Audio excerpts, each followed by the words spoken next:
नमस्कार दोस्तों, मैं हूं आपका दोस्त संपत लोहार, एक और नए वीडियो के साथ, नई जानकारी के साथ। आज हम योगशाला में चर्चा करेंगे पंचकोशों की। दोस्तों, योग में यह शरीर पंचकोशों से बना गया है, ऐसा माना जाता है। यह शरीर पंचकोशों से बना है। आप ये भी जानते हैं कि यह शरीर पंच कर्मेंद्रियों से बना है। यह शरीर पंच ज्ञानेंद्रियों से बना है। आप ये भी जानते हैं कि यह शरीर पंच महाभूतों से बना है। आज हम चर्चा करेंगे पंचकोशों की। सबसे पहले आपके मन में यह सवाल होगा कि आखिर पंचकोश है क्या? कोश का अगर शाब्दिक अर्थ देखें तो इसका मतलब होता है खोल या आवरण, म्यान। यानी एक के ऊपर एक जिस तरह से खोल या कवर चढ़ता है वो कोश कहलाता है शाब्दिक अर्थों में। यह हमारे शरीर भी कुछ ऐसा ही है जिसमें आत्मा के ऊपर एक दूसरे खोल, तीसरा खोल, चौथा खोल, पांचवा खोल, इस तरह से अलग अलग कोश चढ़े रहते हैं जिन्हें अलग अलग नामों से हम जानते हैं। आत्मा के तुरंत ऊपर जो कोश है वो कहलाता है आनंदमय कोश, या ये कह सकते हैं कि जो आत्मा के आलोक से जो प्रकाशित हो रही हैं उसके ऊपर ये जो अलग अलग चिमनियां हैं जिनसे अलग अलग रंग का प्रकाश निकलता है। सबसे पहले आत्मा के ऊपर जो सबसे भीतर हमारा कोश है वो कहलाता है आनंदमय कोश। आनंदमय कोश के ऊपर दूसरा कोश आता है जिसे हम कहते हैं विज्ञानमय कोश। तीसरा कोश कहलाता है जिसे हम कहते हैं मनोमय कोश। चौथा कोश जिसे हम कहते हैं प्राणमय कोश, और सबसे बाहर का जो आवरण है उसे हम कहते हैं अन्नमय कोश। इस तरह से पंच कोशों से हमारा शरीर बना है।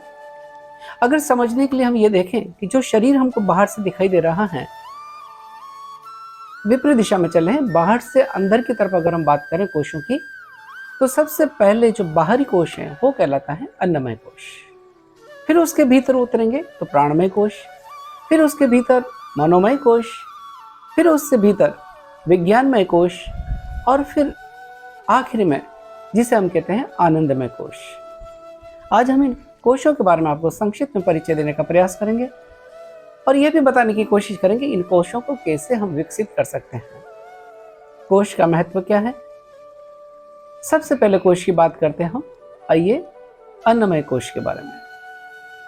अन्नमय कोश, जैसा मैंने ये बताया, ये हमारा बाहरी आवरण है, सबसे बाहर का आवरण जिसे जो अन्न से बना है, भोजन से बना है, उसे हम कहते हैं अन्नमय कोश।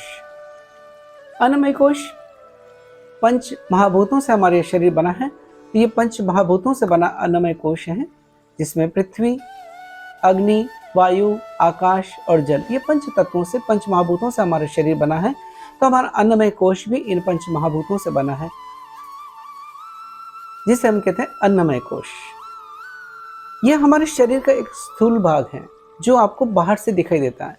जो दृष्टि जगत में आपको दृष्टिगोचर होता है वो अन्नमय कोश का ही परिणाम है। अन्नमय कोश ही है जो बाहरी जगत में आपको स्थूल रूप से दिखाई देता है, वो हमारा अन्नमय कोश है।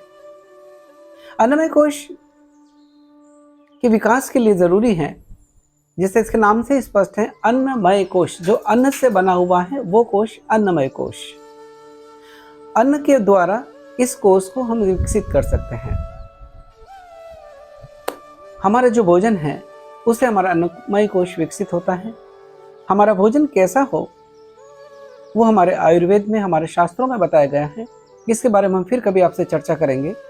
लेकिन अगर व्यक्ति अपने शरीर के अनुरूप अब मितव्ययता के साथ मिताहारी होकर और सात्विक भोजन करता है तो यह अन्नमय कोश विकसित होता है। आयुर्वेद में कहा भी है कि हमारा भोजन हितमुख हो, हमारा भोजन ऋतमुख हो, हमारा भोजन मितमुख हो।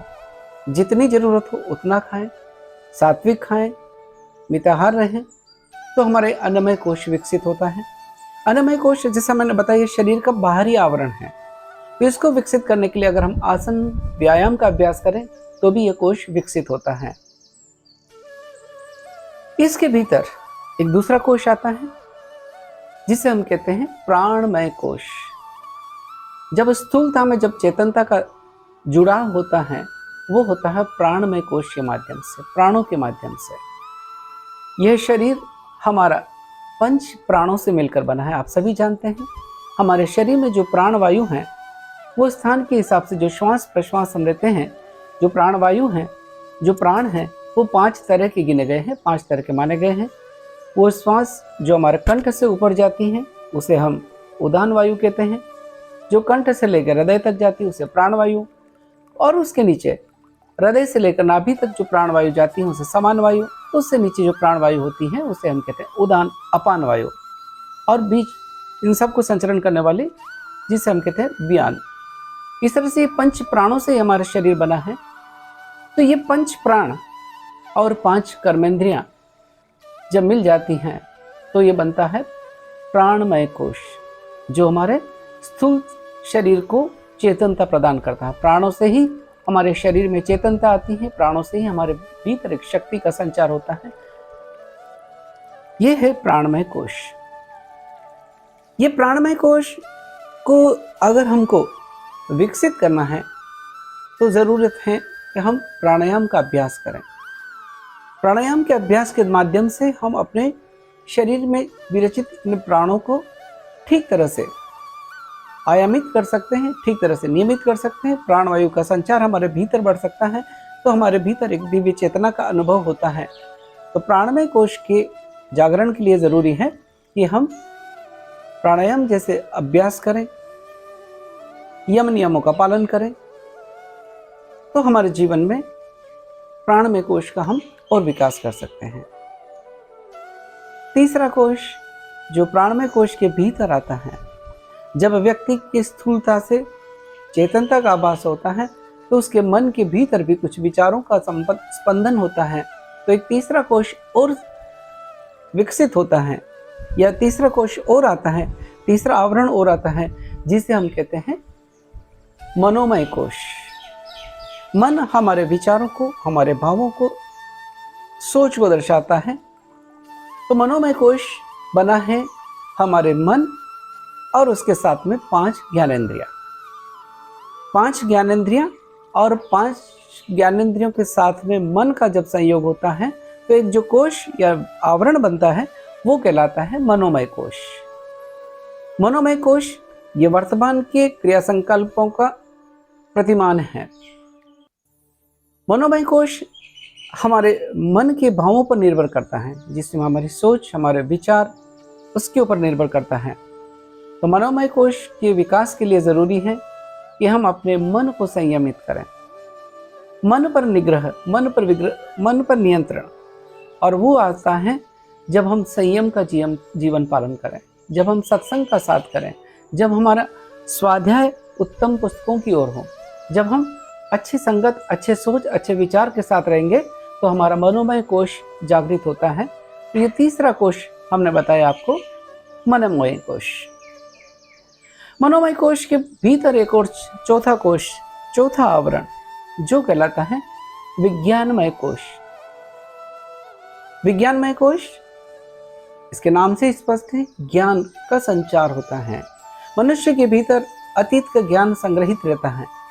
तो विज्ञानमय कोश को हम ये भी कह सकते हैं, एक व्यक्ति के भीतर जो अतीत का ज्ञान संग्रहित है वो उसका कोश है, या इसे कह सकते हैं हम ये ज्ञान का संग्रहालय है एक तरह से, उसे कहते हैं विज्ञानमय कोश। विज्ञानमय कोश बना है हमारी बुद्धि से, और उसके साथ में जब ज्ञानेंद्रियां जुड़ जाती हैं तो ये कोश कहलाता है विज्ञानमय कोश। जो वर्तमान का ज्ञान होता है वो मन के द्वारा जो हमें मिलता है वो वर्तमान में रहते हैं, लेकिन वर्तमान के ज्ञान को जब अतीत के ज्ञान के साथ जोड़ने का काम करता है वो हमारा विज्ञानमय कोश है। तो ये चौथा कोश कहलाता है विज्ञानमय कोश। विज्ञानमय कोश के बाद 5वां और अंतिम कोश जो सबसे भीतर है वो कहलाता है आनंदमय कोश।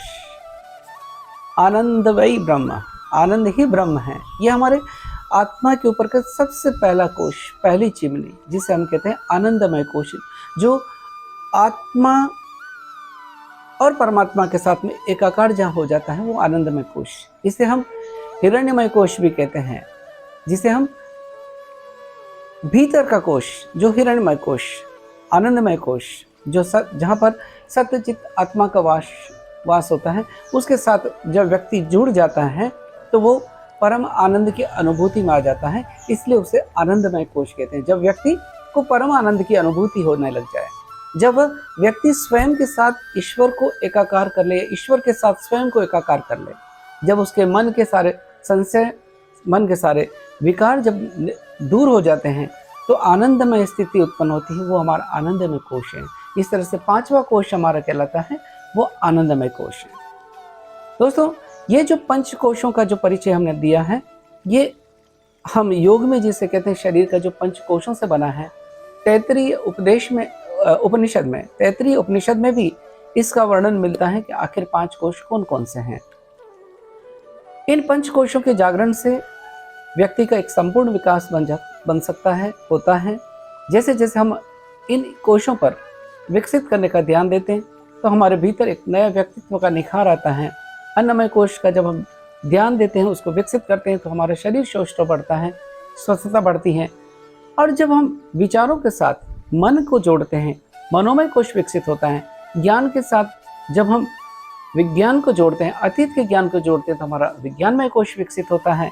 और जब हम प्राणायाम अभ्यास के माध्यम से हम प्राणों का आयाम देने का प्रयास करते हैं, तो हमारा भीतर जो प्राणमय कोश है वो विकसित होता है। और जब व्यक्ति सारे विकारों से परे हो जाता है, उस परम के साथ में एकाकार अनुभव कर लगता है, जब व्यक्ति बहिरंग से अंतरंग की यात्रा करके अंतरंग में समाहित भावों में समाहित हो जाता है, तब उसके भीतर एक असीम आनंद की अनुभूति होती है। तब हमारे भीतर का आनंदमय कोश विकसित होता है। हम ये अभ्यास करें, ये जानने का प्रयास करें कि जो शरीर और जो ज्ञान हमारा अतीत में दिया है, हमारे ऋषि मुनियों ने दिया है, उन ज्ञान को हम पढ़ें, समझें, अंगीकार करें और हम अपने जीवन को एक नया आकार, एक नया प्रारूप, एक नए विचार, नई सोच के साथ, एक सकारात्मक भाव के साथ अपने जीवन को जीने का प्रयास करें। इसी भाव के साथ दोस्तों, कोशों के बारे में जानकारी हम यहीं समाप्त करते हैं। और हाँ, एक और बात, यदि आपने अभी तक हमारे चैनल को सब्सक्राइब नहीं किया है तो आज ही चैनल को सब्सक्राइब करें, ताकि आपके पास योग और अध्यात्म की, मानव जीवन की, श्रीमद् भागवत गीता की जानकारी और हमारी हास्य कविताएं पहुंच सकें। और जब आप सब्सक्राइब करें तो बेल आइकन को ज़रूर दबाएं, ताकि हमारी नए नए वीडियो आपके पास सबसे पहले और शीघ्रता के साथ पहुंच सके। इसी के साथ आपके दोस्त संपत लोहार को इजाज़त दीजिए। धन्यवाद।